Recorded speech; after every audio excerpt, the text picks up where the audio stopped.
Mas Nur, apa Ya, kabar Mas Nur? Sehat Mas Nur? alhamdulillah sehat Mas Ketemu Rai. lagi ini.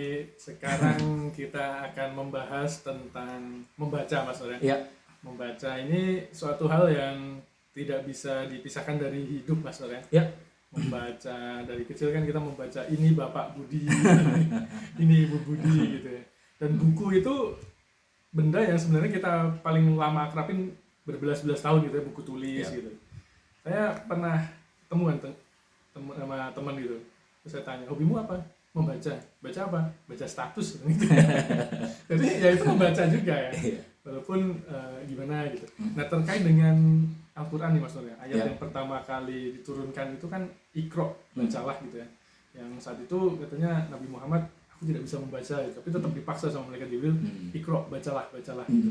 Nah, Mas Nur gimana melihat kalau dari sisi tasawuf atau filsafat gitu ya, filosofi Iqra itu apa sebenarnya yang ingin disampaikan oleh Ilahi gitu ya? Nah, dulu saya sangat sederhana memaknai Iqra, Mas. Ya pokoknya baca ya sudah baca gitu. Ya pesan Tuhan agar kita membaca gitu. Lama-lama saya berpikir ini, Mas, ini dua hubungan ya antara Tuhan dengan Rasulullah. Tuhan menyuruh Iqra, ini kan orangnya Rasulullah ya. Rasulullah. Tentu beda kalau ke saya dong. Ya kan? Beda kalau ke saya. Jadi artinya akhirnya saya berpikir begini. Ini kalau ke Rasulullah pasti dia tidak seperti saya. Rasulullah itu sudah punya kapasitas yang luar biasa. Nah, bayangkan ya, orang yang sekapasitas Rasulullah, Tuhan masih suruh baca loh, Mas. Yang nabinya ya. Iya. Oke, ini kita ya. Iya kan? Iya kan? Makanya Iya. akhirnya saya tidak sederhana itu. Kita nggak cukup baca ya. Iya, akhirnya saya sadar bahwa ternyata ada pesan spesifik ketika Tuhan menyuruh Iqra pada Rasulullah. Karena kalau saya kosong gitu, kosong. Artinya begini, akhirnya saya berpikir seperti ini. Coba lihat ya, kapan sih kita bisa baca? Setelah kita diajarkan ini Bapak Budi, ini Budi, kan? Setelah itu artinya begini. Kalau saya mau membaca, otomatis saya punya bekal. Gitu kan? Iya. Makanya kalau kita masuk ke Rumi di Masnawi, bukan membaca, dengarkanlah. Dengarkanlah. Dengarkan nih ya. Dengarkan nih. Iya. Dengarkan. Ini dua konteks, Mas. Jadi saya dapat inspirasi itu filosofi Iqra setelah baca Rumi. Rumi tidak mengatakan ke kita baca tapi dengarkan. Dengarkan. Karena dengan dengarkan itu kita bisa masuk baca. Oke. Gitu kan? Nah, jadi kebanyakan kita tahu-tahu mau baca. Menurut saya salah. Harus dengarkan dulu. Dengan bekal mendengarkan itulah sehingga kita bisa baca. Oke. Dulu kan kita tidak spontan bisa baca ya. Iya, kita juga mendengarkan. Dengarkan juga. dulu. Dengarkan ini Bapak, ini Budi, ini Bapak Budi, dan sebagainya. Lalu kemudian kita meraih satu, saya tahu baca akhirnya. Dan akhirnya kita tidak berhenti, terus membaca, tidak berhenti lagi, terus membaca. Akhirnya sampai seperti ini kan kita memaknai lagi. Sebenarnya membaca itu apa sih kan? Seperti itu. Kan jadi teringat almarhum Pak Hirno ya. Pak Hirno itu salah satu aktivis Ya, baca tulis gitu. Betulis. Kebetulan saya satu kampung Mas sama Pak Hirno dan satu alma mater SMA. Jadi cukup inilah bagi saya semangat beliau itu cukup menular ya ke saya terkait baca.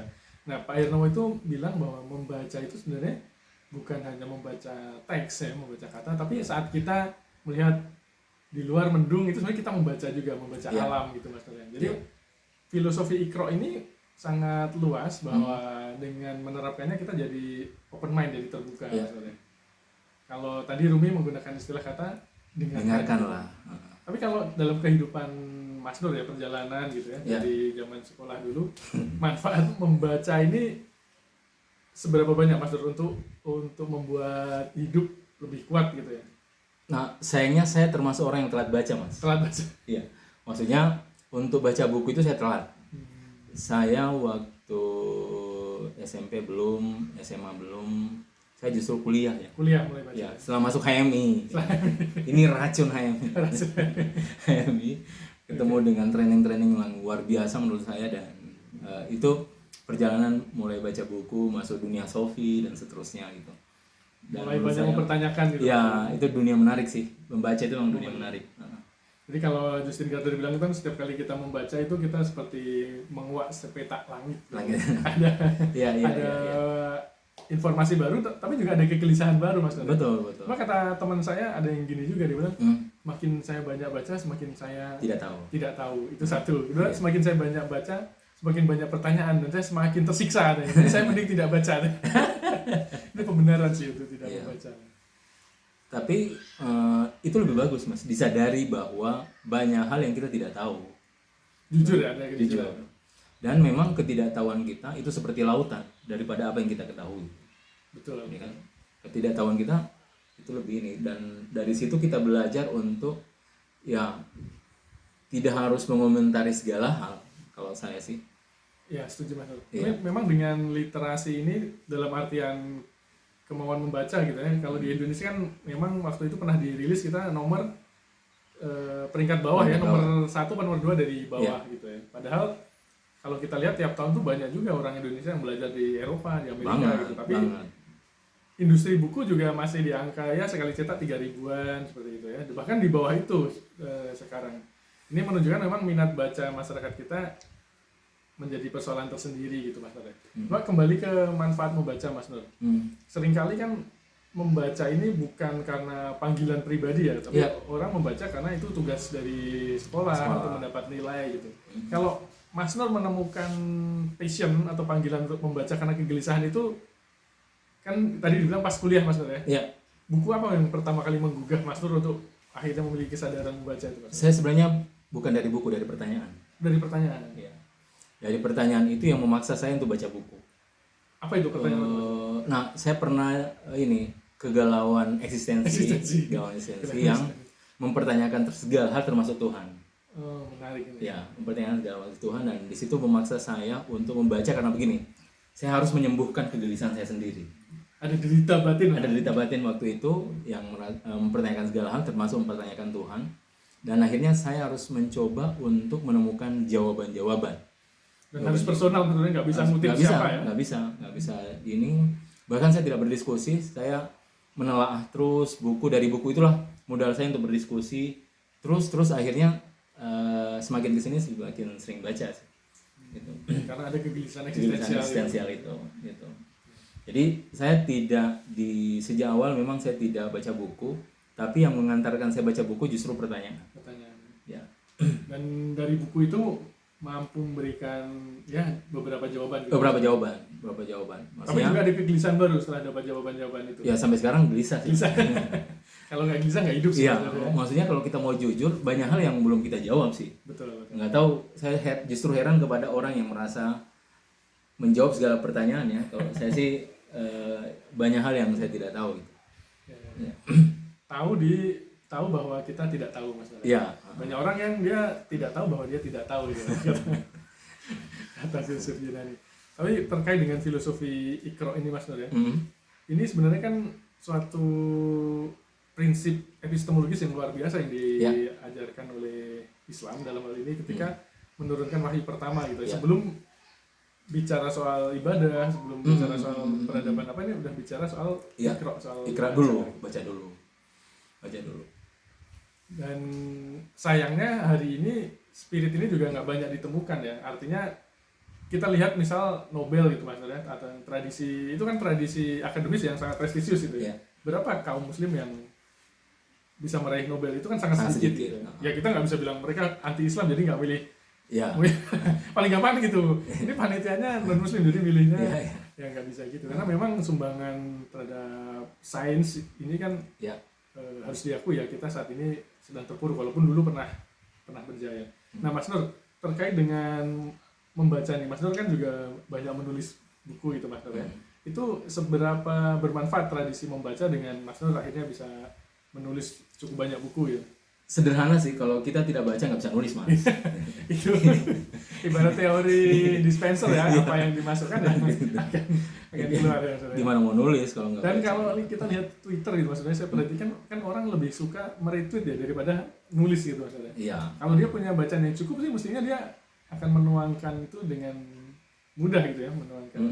Ada penulis bagus namanya Charles Bukowski, berapa tahun yang lalu meninggal.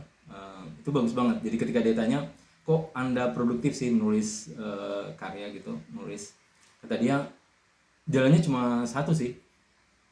Ketika Anda berada di jembatan yang tinggi gitu, ya apakah Anda nulis atau Anda membiarkan diri Anda jatuh ke bawah gitu.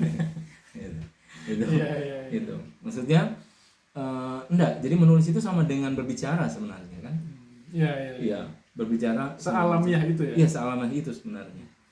Sealamiah itu. Yang penting kalau saya sih ngalir aja. Nanti ada yang edit kok. Atau kita edit sendiri. Dan menurut saya kita tidak perlu meniru gaya orang dalam menulis. Karena otomatis kita akan Menemukan sendiri gaya kita sendiri. Dan sebenarnya dengan tradisi, kalau kita memiliki tradisi membaca tadi maksudnya filosofi Iqra yang bagus, yang cukup gitu, dengan era internet gitu, Internet of Things ini kan ya akan sangat banyak sekali informasi yang bisa diambil. Banyak sekali. Kalau zaman kita dulu gitu kan harus nyari buku gitu, buku fisik yang sedemikian jauh nyarinya gitu. Sekarang googling aja cukup. Googling para pakar udah banyak sekali muncul di situ ya. Era matinya kepakaran gitu. Karena semua Bang Google dijawab di situ.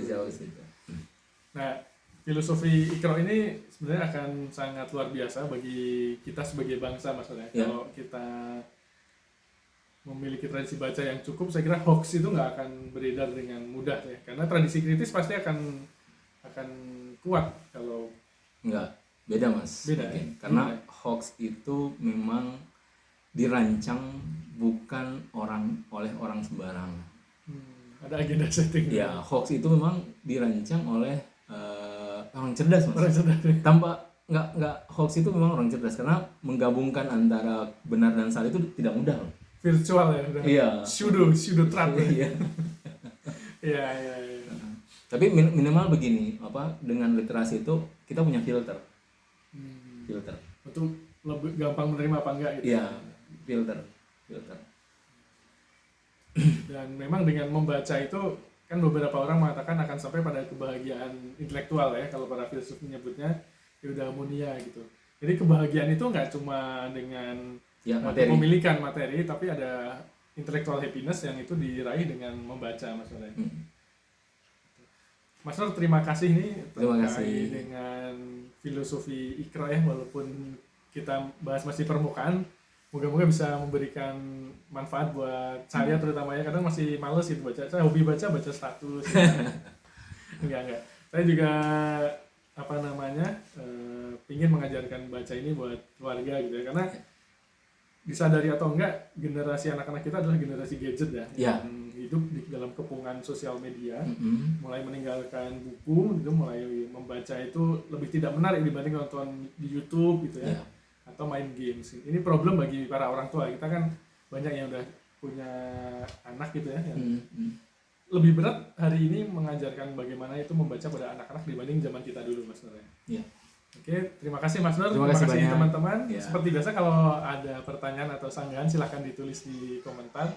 Kita bisa bertukar pikiran di situ Mas Nur. Terima kasih. Terima kasih Mas Ray. Terima kasih Mas Nur.